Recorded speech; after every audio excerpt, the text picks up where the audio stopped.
guys, it's Lord Both here with another video, and Disney has dropped a trailer for their new Spider-Man show, The Friendly Neighborhood Spider-Man. And this is some of what they decided to show. Peter! You're gonna be late! Sorry, mate, I'm okay! Deuces. Parker out.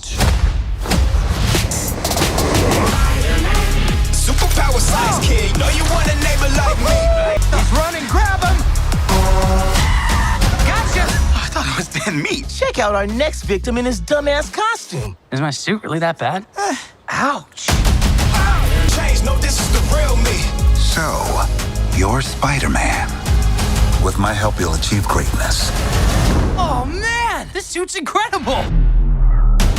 If you ever need another butt kicking, just look for your friendly neighborhood Spider-Man. Know you want a neighbor like. Now, as you probably can tell, everything about this trailer generated a lot of conversation, especially around the art style, which generally seems to be hate, as well as certain other DEI elements of the show. And the response on social media has been resounding. And yes, other than the art style that looks terrible, the big controversy has surrounded the idea that Norman Osborn in the show is going to be black, which is, not really what fans really want, but it's whatever. The bigger question has been around his son, because it's believed that this is supposed to be Harry Osborn. Because the character you see before you is supposed to be a man. He's called he in the trailer when a group of boys are running after him, wanting to beat him up. He's definitely voiced by a male actor. But why the animators decided to make him look like a black lesbian,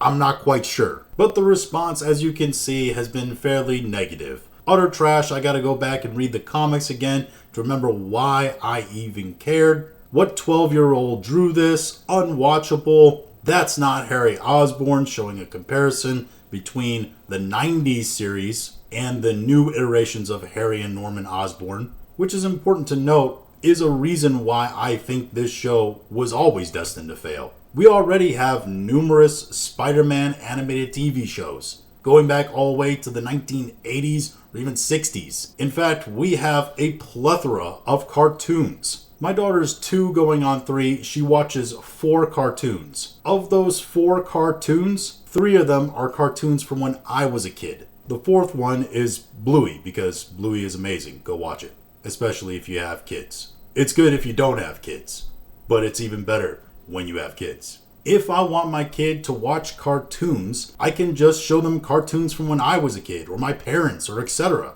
If my daughter gets into Spider-Man, I can just show her the 90s Spider-Man cartoon. It's not like it's super overtly a violent show. I mean, they had it in the contracts of that show that Spider-Man could never be even shown throwing a punch because of restrictions on how kids' television was supposed to work back then. But you just get a whole bunch more of this. Comic book news comparing the new Spider-Man to the old. Sorry, my kids can watch the old cartoon. Again, what I was just saying. Fans wanted a continuation of the 90s Spider-Man series like X-Men 97, and they gave us this shit, which again, that's another important thing to say. X-Men 97 was a good reiteration of that show and those characters. And Beau DeMayo, who might be a terrible person, and he might have done some bad stuff, but when it comes to the actual creation of the show that he put out, it was faithful to the characters, faithful to the fans, and was a good product. But guess what? Nobody watched X-Men 97 because, you know what? You can watch the old cartoons. And if I'm being real with you, kids aren't watching superhero cartoons anymore.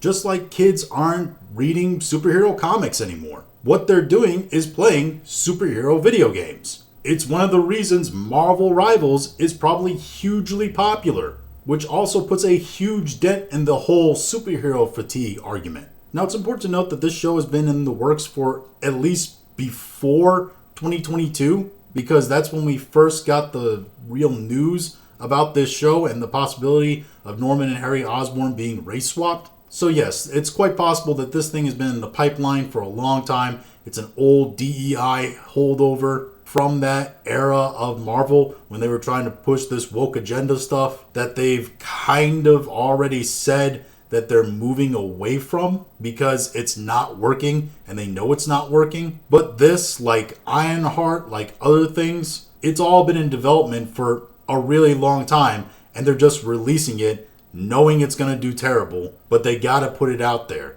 because they spent so much money and time on it. So don't be surprised that this gets released, it fails. Other stuff is going to get released and it fails. But even beyond the woke DEI stuff, the animation style, everybody seems to hate it. It's like they tried to do vintage comics, but with a new modern twist to it, with some of the new styling that's very urban. It feels like when they try to take classic rock and roll songs and shove some hip hop artist in the middle of it. It never works, and people just end up hating it. And after this trailer release, I can honestly say people went from probably being apathetic about this show to outright hating it. Essentially, it was always going to fail, but now it's going to fail with impunity, and people are going to laugh when it fails. But those are just my thoughts on all this. If you have your own thoughts, go and leave them in the comments. If you like this video, go and like, share, and subscribe. If you didn't like this video, I appreciate you watching all of it. We'll talk to you again later.